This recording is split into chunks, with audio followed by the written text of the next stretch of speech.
Still a few more people wondering. Are there more people outside, or is it mostly here? Yeah. Okay. We'll get started, and the last people can drift in. Okay, welcome to this session. It's the one about microsites and about LocalGov Drupal, where we've developed our microsite system for local authorities. But first, I'll just introduce myself. So I'm ekes.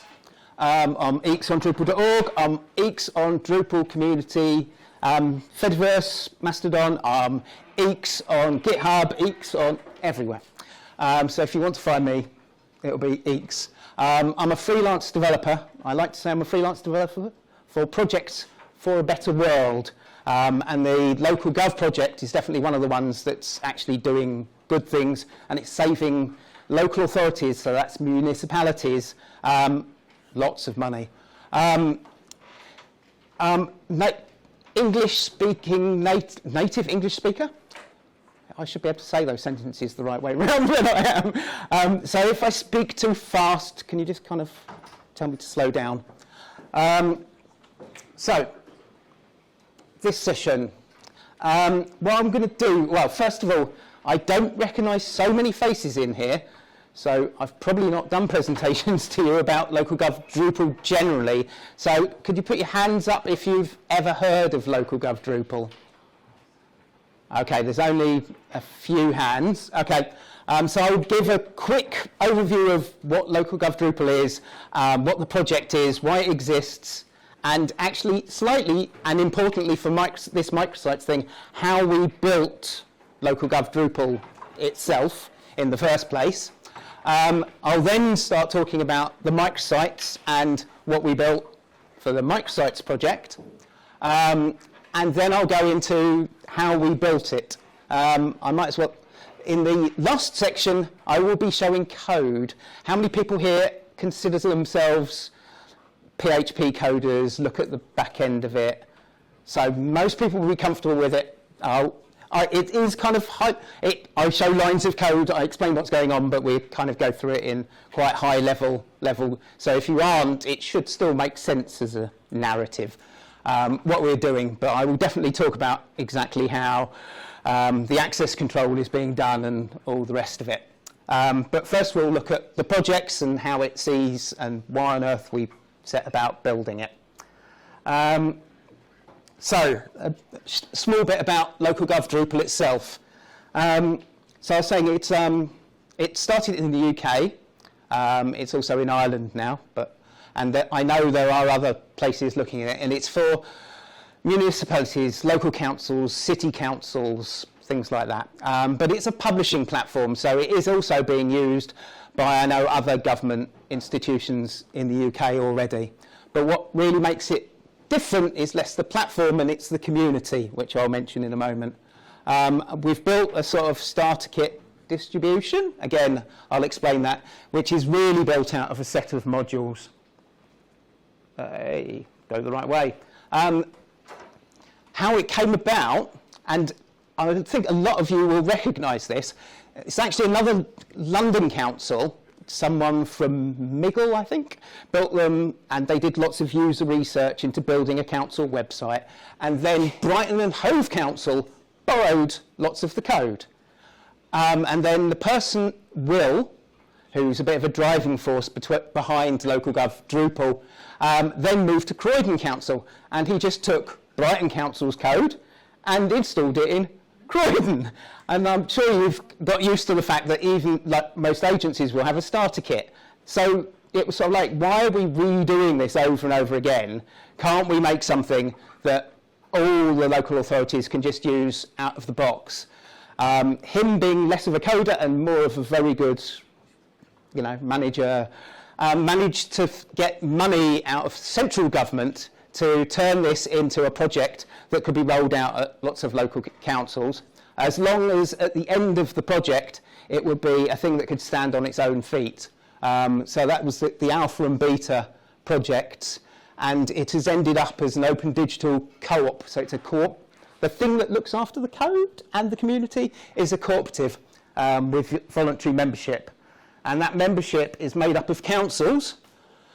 This slide is like, a few months old now. There's even more councils. So there's like a couple of new councils every month coming on board. So they'll be coming off corporate solutions like Jadu. They'll be coming off other open source solutions, but most of them are coming from platforms they're having to pay for on an annual license basis, and they're moving over to an open source solution where they become part of it. And some of the councils are like tiny. We are talking about they roll LocalGov Drupal out of the box, and they don't do anything with it in particular. It will be, the developer who is also doing the hosting and living in the broom cupboard of the council office on their own. There are other councils where they have a large team of in-house developers. They'll also be contracting out to a development agency to do stuff. They've got Kubernetes setups. They're shifting everything off into the AWS cloud, and everything's automated. So it's from one extreme to the other, and so people use the distribution in quite different ways as well. But it needs to work for all of these different councils. And this is one of the impressive things. It is not driven by one supplier, it's driven by the councils. So there's lots of suppliers who've also signed up and taken this voluntary membership of the Open Digital Cooperative. And they go from quite large, like Anatech, who you might know if you go to DrupalCon because they do the trivia night. Zucha, who you might not know, but if you're in the UK, you'll have come across them. Through to quite small, like the Slash thing is Chicken. And it's a couple of freelancers who've come together and worked together. But all these suppliers are members of the community. They're in the same Slack channels. They're helping out. They're adding stuff to the code base. So I'll give some examples later on. And yeah, everyone works together. And yeah, the way they've done that is through building up this community. So there's one Slack that has content people in it.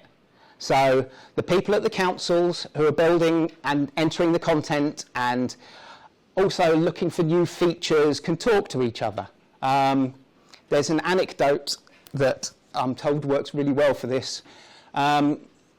This is Britain. This is a while back, just before the Queen died. There was a protocol called London Bridge, which is when the death of a notable person, and all government websites are supposed to basically go black, put up a big banner, about the death of the Queen and all the rest of it. This was already built into the LocalGov Drupal system, courtesy of a developer, the developer at Brighton and Hove. He'd contributed it to the system, and it's an alert banner system, so you can also put up things about the fact that the bins aren't getting collected on Monday.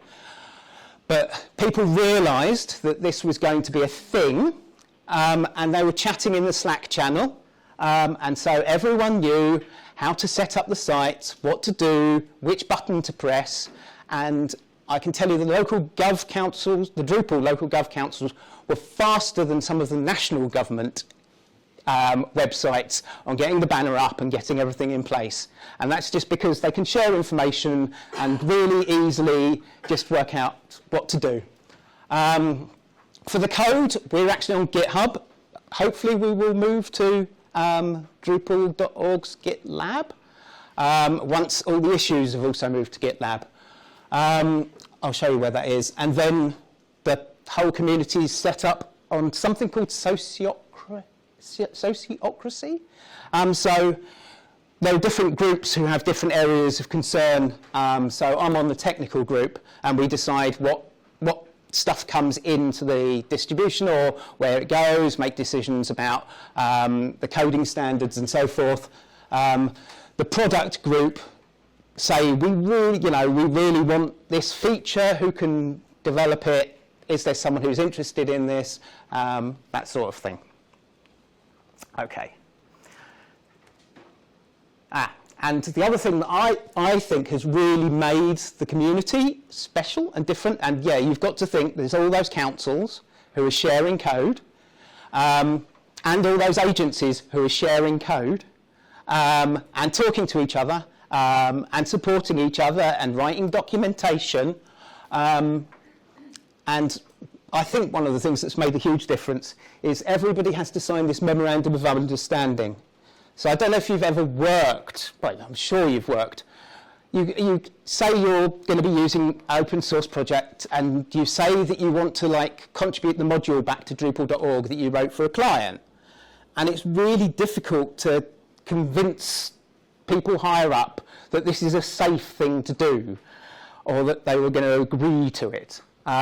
So they came up with this memorandum of understanding, which is completely non-legally binding, but does talk about the fact that everything can be open sourced and shared. And what happens is, before they join the project, somebody higher up has to have a heart attack about the fact that this is going to happen, and that they're going to be spending their money on something that's then going to be given away to other councils. But once they've had it explained to them and they sign it off, then the higher up has nothing to do with it anymore, and the people who are actually doing the development, the person sitting in the broom cupboard doing development, or the content people, can freely, easily just contribute back to the project. And that's made it much easier, I think. There's URLs, which you can't see down there, but at the end, because if you want to steal this document, you're more than welcome. It's open source. You can use that, and there's a slide at the end with links. Also, just to the whole presentation. Okay, so very briefly, yeah, so we've made a distribution, which you can just install with Composer, and then you can enable the demo module, and it installs everything. This does it with Lando. Somebody contributed DDev. Somebody, Anatech uses Doxel. And lots of places, particularly local councils, don't even have like Linux on their systems to try it out. So there's a Gitpod button on there as well. You can hit Gitpod if anyone's ever seen it. It's marvelous.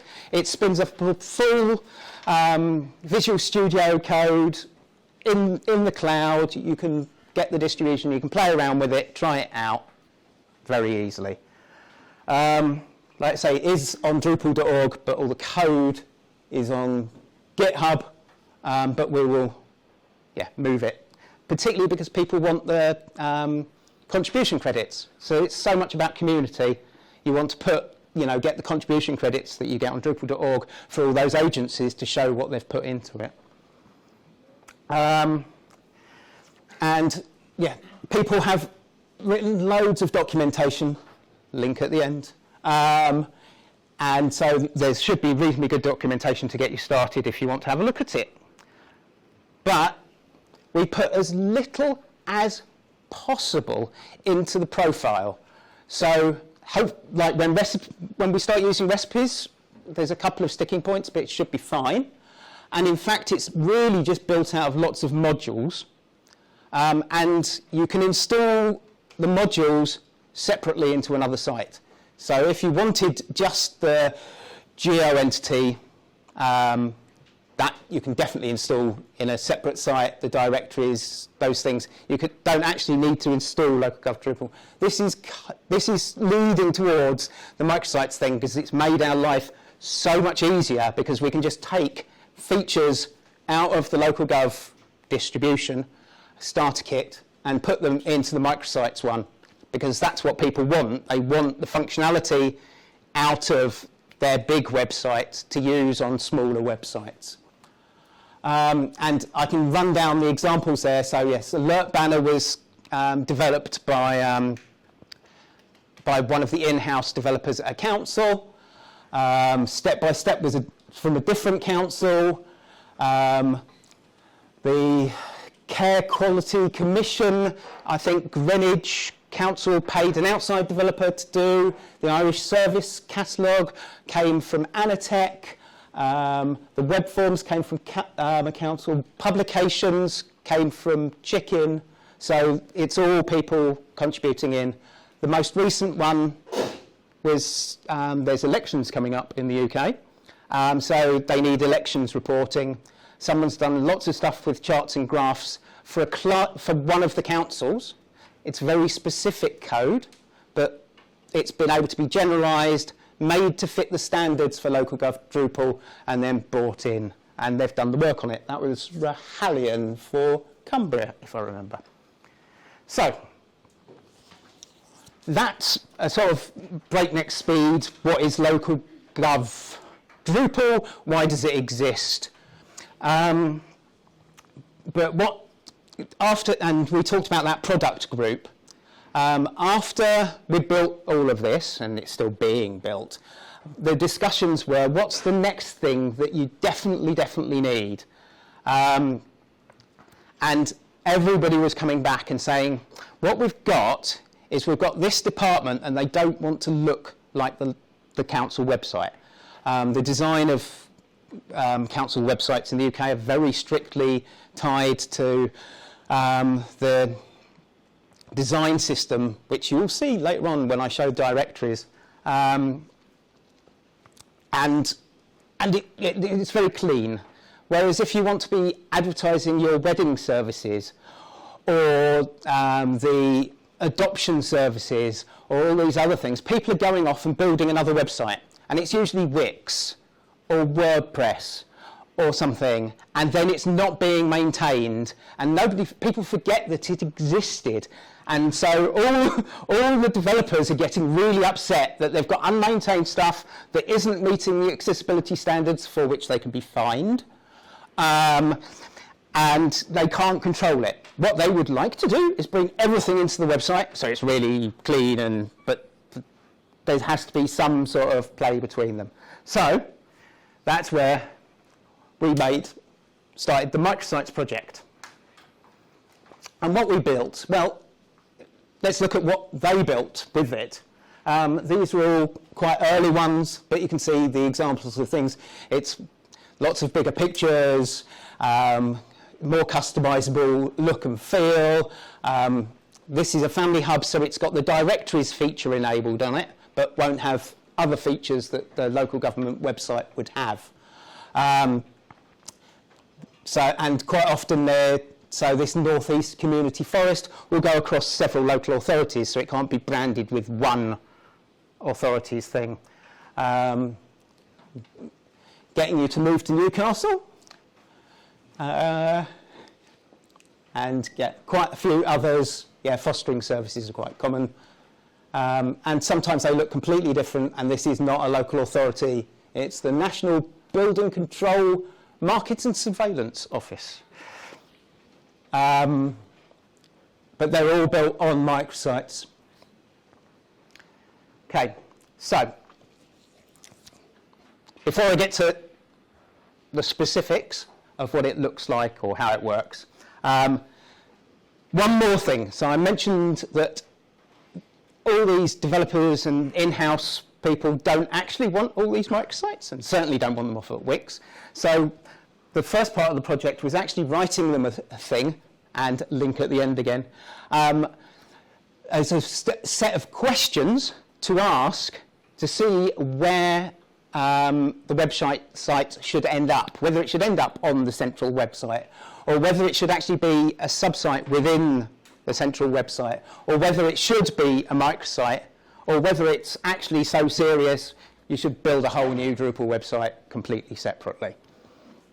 And so there's a lovely step-by-step set of questions that you can use with your client to work out if you are coming into these discussions about, is it a microsite that can live on the same, code base, or is it, a whole new site, whatever.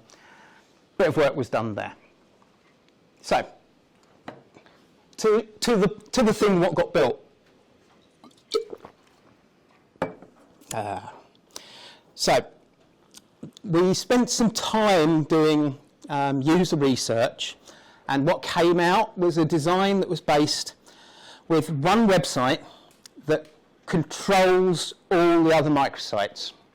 So you do the content work as if you're logging in to a microsite. It's as if you're logging into that site, and you have a separate website that controls and rolls out the new domains. So we built a control site, which is actually the main Drupal. It's the Drupal website that you land on if the domain isn't associated with any other website. And this is an animated GIF that just goes around the control site.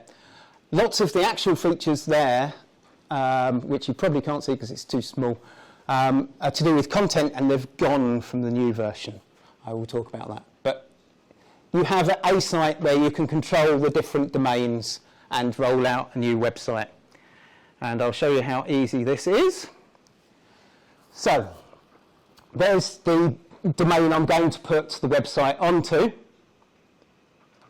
I add a microsite,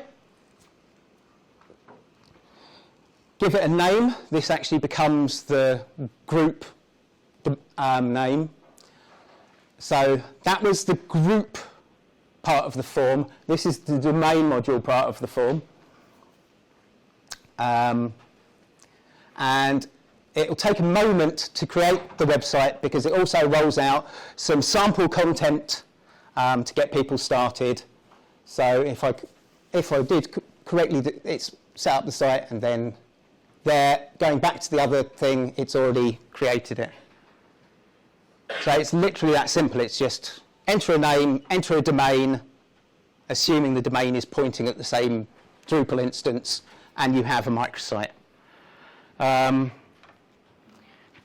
And this GIF has gone into a different point of it, but just you add a member, so that's literally adding a user to the group.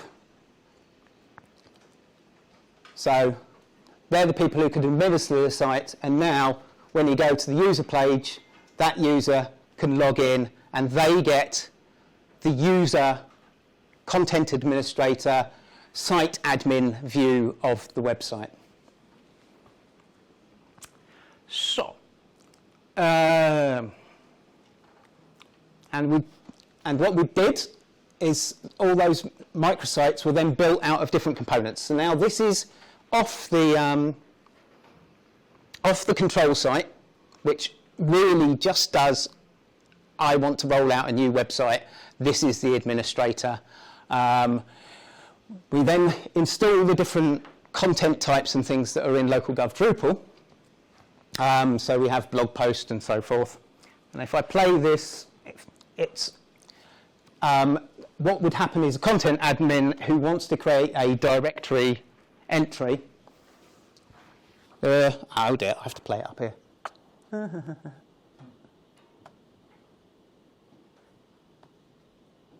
There we go. Okay.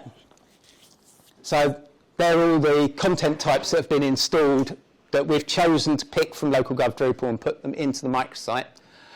Directory facets are like taxonomy terms, but they're content, so that people can, like vocabularies, so the admins can build their directories and not have to worry about exporting configuration and things like that. So the admin has just created a piece of content. They can create a directory channel, which they'll know from the LocalGov Drupal. It uses the facets that just got created, the vocabulary, and you can see everything's contained and nice and clean. And this was definitely what, the UX people said was what was needed. You know, keep it one area that you can just do the content, and you can then post. It says which facets in thing. And then once that gets saved, you should automatically see the fact that the facet block is already in place. Once you go back to the directory there, all that stuff all happens automatically. So people can just build their sites out of the box without having to worry about placing blocks and things like that. And so I mentioned the other requirement was the fact that it would be really easy for people to make it look and feel different. If you want to, you can change the theme completely. So if there is a need, we can swap which theme you get for the microsite. But the idea is not to do that. And then I need to go here to play it. So the base theme that has been built. So this is the front page. It's one of the fancy pages. It's not structured. It's got paragraphs. It's got layout paragraphs. But it means that people have got lots of flexibility within a simple admin interface to change the fancy looking pages. And this is the sample content we put in, so you get a view of all the different things. And then this is the site admin logged in, and they can change all the colours. They can change the fonts. They can change the footers, the headers, the copyright notice, all of those things. So with a combination of having layout paragraphs to be able to change the layout of the fancy looking pages, and this theme that is basically a bunch of CSS variables in a straightforward theme, and they're saved against the group, and when the group loads up, it can override any of the CSS variables that you so choose. And this is me just randomly hitting colours and changing fonts and so forth, which could end up with a horrendous mess. As I mentioned, the accessibility guidelines and actual law is quite strict for local authorities in the UK. So because people could make really horrible, inaccessible websites, alongside this, and it's on Drupal.org, there's an ALI module, A11Y testing module. It adds some JavaScript, and it does stuff like check the contrasts that you've got and where things are. So once this is finished, you should be able to see that the front page changes quite radically, and hopefully it's not terrible.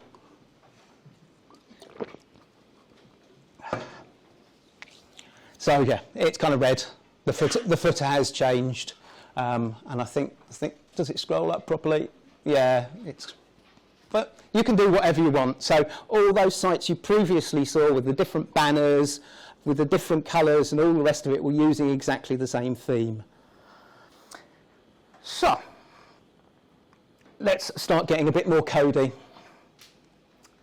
How did we build it? How did we build it? So what I thought to begin with, and this is the idea, is we'll just bring domain and group together.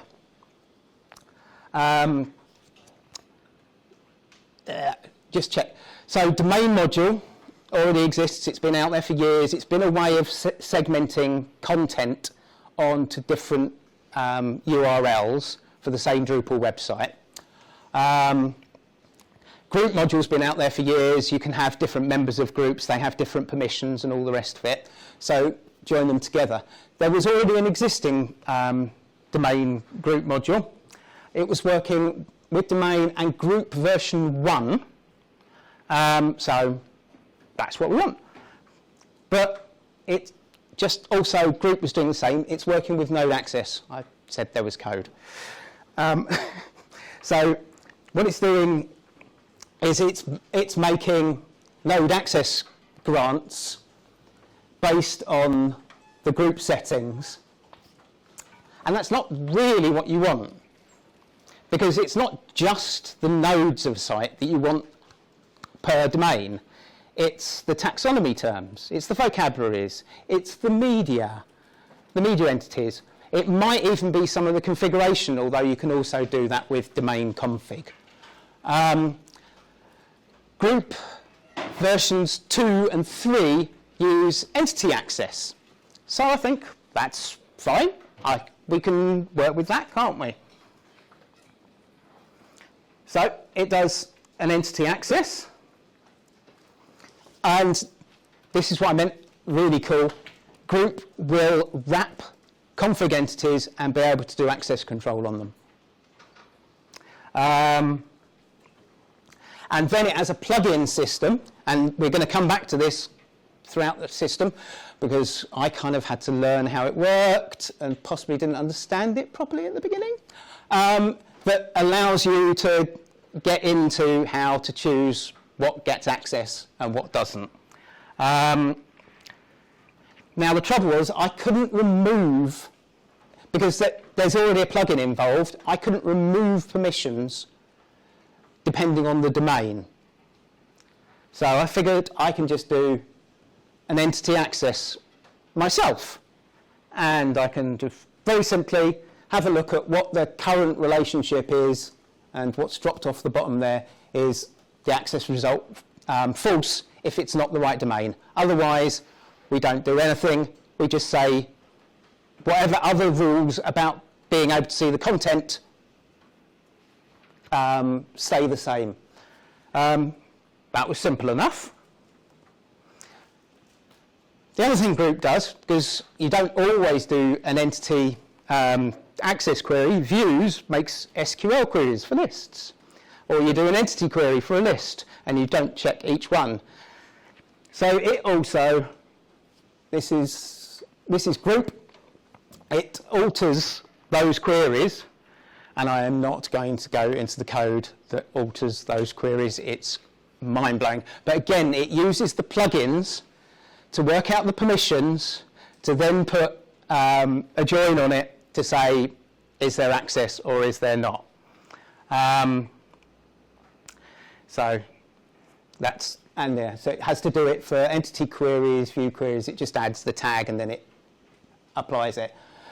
So I can't work out how to do the plugin and remove the permissions, but I could do something just like that. And I just copied like what group's doing and added the same relationship, but made it an inner join, so it's always on that one domain that we've worked out is the current one. I thought it's been quite clever, I have to say. It's just one inner join on top of the thing. It's fixed group to say this is the only group that we're looking for on this domain, and we've already know what group is associated with domain. And I haven't had to hack into group, I haven't had to do anything, and it's kind of clean. It was well tested. It was, we've got tests to make sure that, once you're going into like altering queries, it's kind of scary. But with, it's all tested, and I'd got sub-maintainer role on the domain group module, so I can't tag a release, but I can push all the code there. It's all still there if you want it, but you might not, because we move on from this point. I'm kind of pleased I never tagged a stable release, because then I would have to maintain it. But by this point, we've got a beta version of the microsites out. There are loads of those screenshots are from sites that were running this version of it. It works. It's relatively stable. And yeah, but then, yeah, some things weren't working. So we also, in addition to my slightly clever entity query stuff, we also want to switch these content types on and off. And there is an answer for this. There's group permissions module, which means for specific groups, you can change the permissions. If you look at how group does it, it just does it by entity type, which keeps the queries much more simple, as far as I can tell. And this is where we get to the permissions calculator, and I'm going to keep it as light as possible. But group permissions then goes, I'll look at the specific group, see if it's been overridden, and then go and to see if I can disable. So I can disable permissions for blogs. So if this microsite does not have any blogs on it, we don't want permissions to access blogs. if there's no directories. We don't want it to appear and confuse people. So, permissions calculator. More code. Really try and keep it as high as I can. What it tries to do is, and we'll come back to this as well, all these permissions get a cache tag to say it's specific to this cache tag. And then it works out the permissions, and then this gets called like 6 times, once when it's created and once it's altered, and it's for groups, so it's the different types of roles for each group. I have sat in a debugger trying to understand what's going on and looped over it several times, and I get confused as hell. But we did have it working for a while, but then it didn't work, and group permissions was not actually removing the permission that was being granted. So we would have to do something where you don't give the permissions at all in the first place, and you only add them per group. But, you know, we had something. We had this domain group with entity access and the query alter, me being clever. We had group permissions and those calculated permissions and the plugins, but they weren't really working, so we'd have to change all the permissions. However, somebody is far more clever than me. Christian came along with group sites. So now, remember, we are so far down this project, we're in beta, people are putting this out into production, we've got sites all out there, and I go, nah, there's a much better way of doing this. And so I have to convince people that because this entity query stuff can go away, that it would be better if we actually stop and migrate all of the stuff over. And we're back to the permissions calculator, only it works this time. So group sites adds an access policy. You'll see the permission calculator there. Those are the different scopes that I was talking about that it iterates over. And then it sends it off to alter depending on whether you've got a site or you've got no site. So no site access policy, that's going to be our control site. The site access policy is going to be the individual sites with things switched on or off. And how on earth does it manage to do this that I couldn't do? And I think some of this might have changed since I first looked at it. But it just looks at the individual scope, which is one of those 3. And for all the others, it just removes them all and just puts in the one it calculated. It's so simple. And yeah, I can also then use that for my control site access policy. So I replace the no site access policy. I alter the permissions. I actually just remove all the permissions I don't want on the control site. So you can't go and create content. You don't see the tabs to create the content anymore. And the scary thing is that you can also do that with the Drupal core permissions now. So if I want to remove all the permissions from all the users to create content at all on the control site, we have a discussion about whether we want to do this or not, but we could. And I'm just going to say why this might be interesting to you anyway. It's because lots of that stuff and the calculator and all that stuff has gone into core. And so it's been built off a variation cache. So when I briefly mentioned the fact that all of those permissions have a cache tag on them and it changes, and which permissions get built and get called is based on a cache tag, it's in core now. That access policy interface with, calculate permissions that you saw earlier, in core now. This is the user 1 access permission. It's one of those, you can see calculate permissions, and it just adds an item that says that it's an admin and you don't check any of the permissions. Delete the true and it will have no permissions whatsoever. So if you want user 1 to have no permissions whatsoever, fine, and it has the cache tag, is super user 1. And that's the standard one that checks roles, but you can change that if you want. So just a small aside, but that's what all that group stuff was doing. So from our version 1, where we'd done everything with my horrible inner joins and things, we now have just that group's sites, access policy, overrides. We have the one module. Writing the migration path was a bit of a pain, but that's mainly because we had to keep group permissions and domain site installed until we'd upgraded, and then people have to uninstall them manually and they have to install group sites before they start the upgrade process. And I mentioned there's like lots of sites in production, so we had to do some hand holding, but other than that, it works. And if you want to know more about how it works, Christian has a session on multi-sites made easy with group sites, so you can bypass some of my painful learning and probably get more insight into exactly what's going on with group sites tomorrow in this room at 2:20. So yeah, so what we've done so the whole LocalGov project, and you know why, and you know what it's doing, and how we've got all the different agencies, why we ended up building microsites, and how you can build those using group and domain.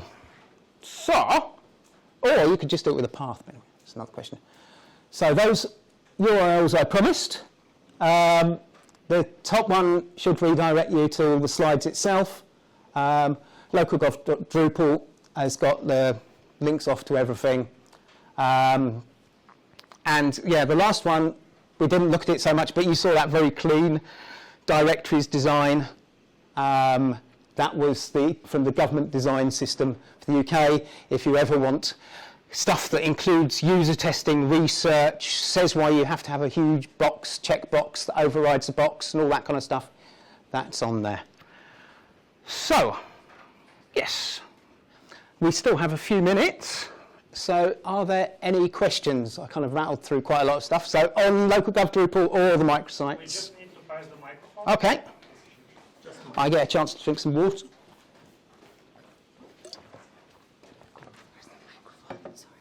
I don't. Is it? Is it? It was charging, I guess.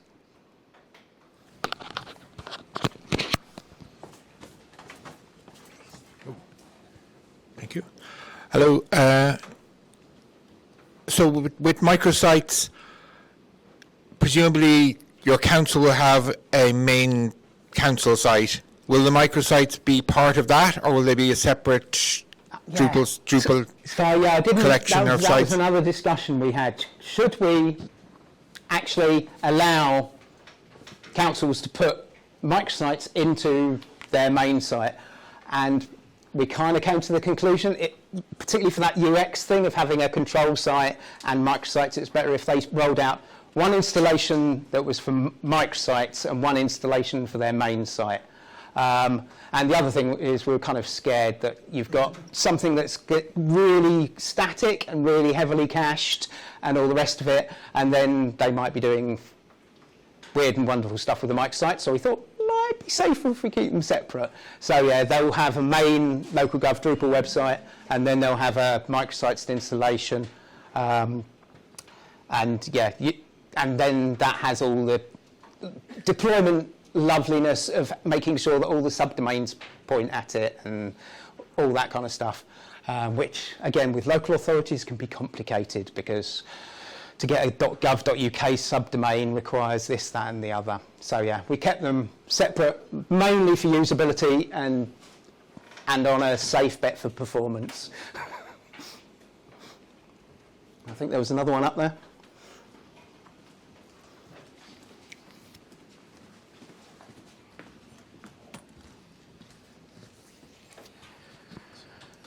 My question is more from an infrastructure point of view. Why? So, from what I got from the presentation is that you actually have a bunch of councils using shared infrastructure. That's why you use groups and domain. So the councils, well, for the LocalGov Drupal thing, they'll have their own installations, and then within the councils, they will have the wedding services who want a fancy website that looks nice with people getting married or whatever to promote their wedding thing. If I go back to I can't.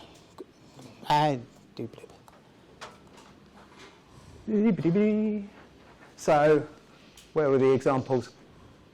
I can't find them. I'll leave it.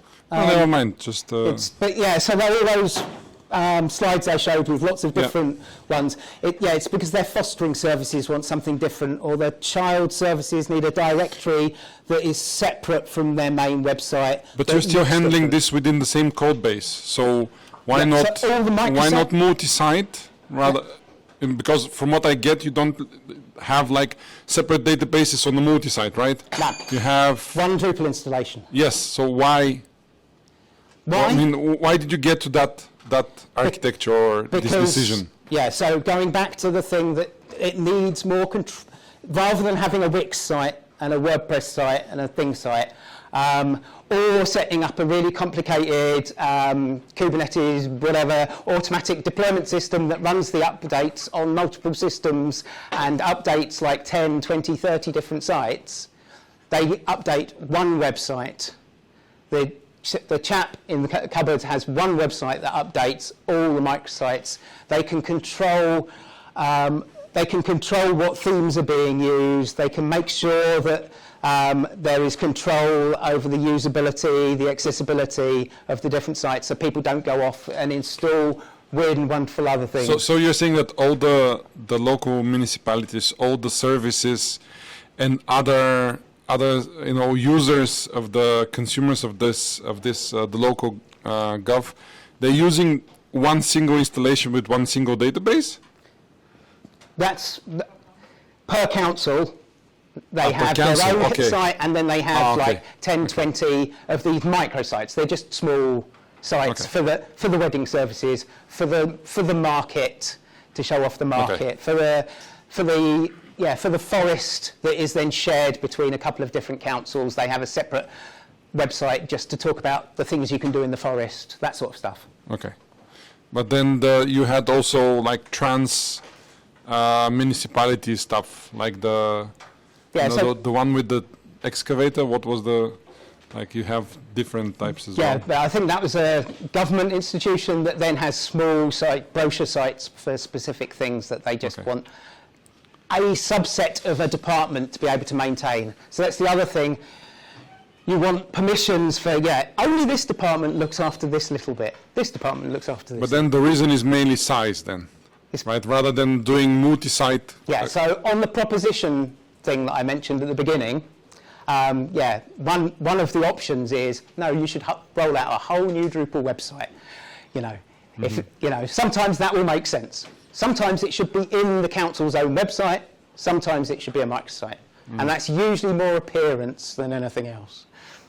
All right, thanks.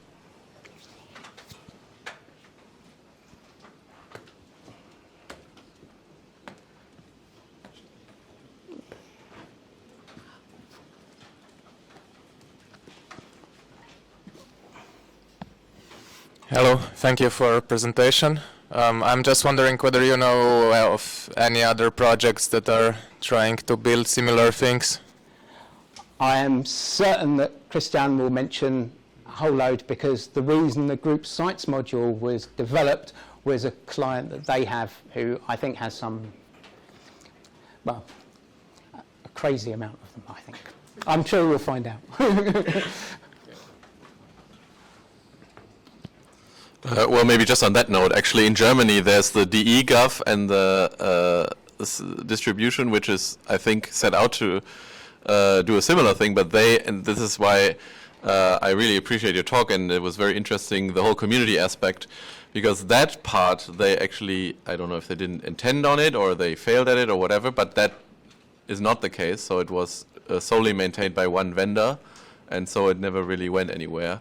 Yeah, as far as I can tell. So I think the Drupal for gemeente in the Netherlands also ended up one vendor. I don't know if it was intention, but yeah, this was very much driven from people implementing it and re-implementing it and kind of going, no, you know, we can share all this code. Yeah, that's just to underline that.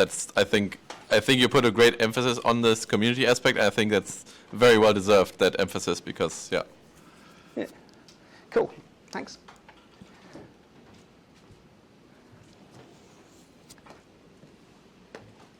Any more for any more? No? In which case, one more. I was going to say. My timer says 50 minutes, so we're just about time. Yeah, I have one more question regarding groups. Like, what other group-related modules are you using in your distribution? Just curious. In the Microsites thing, nothing. It's just, now we no longer use group permissions. Yeah, I saw, for example, there was like a menu tab, so you was like using group menu module or group menu content module? Or? Yeah, so for putting some of the content types into group, there are basically these group plugins that announce the fact that this entity type is available to group, and so we use those to put those entity types in, and like the directories facets entity type is our own. We've got a submodule that just announces the plugin that says this is something that can be put into a group, and this is how it works. But they're very simple modules. We were using some more stuff, like for, if you've ever used group, this is actually interesting, and top tip, if you do end up doing something like this, if you ever use group, and then you have a modal that comes up to put the media into the group, you've fallen outside the group context, so when you save it, it doesn't get put into the group. If that doesn't make any sense to you, don't worry, you haven't run across it. But if you have, you'll be going, oh yeah. And then you do stuff like you have a module that kind of hooks into the form to then add it in. But if you're in a domain that has a group attached to it, you already know which group you're in. So you just need to hook into entity, I can't remember, was it save or insert? I can't remember where I did it. And just say, is this going to have a group relationship? Does it come from a group relationship form? No. Well, then make this group relationship for the domain. So we can make media or make content anywhere in the site because we know what site it's on. Yeah, so I guess you don't even need like this group finder, yeah? Yeah. It's always, you know which group you're on because you're on the domain, which is also why we don't want people creating stuff on the control site, because that doesn't go into a group, or it might. Or Thank you. Yep. Okay. Whatever. Thank you.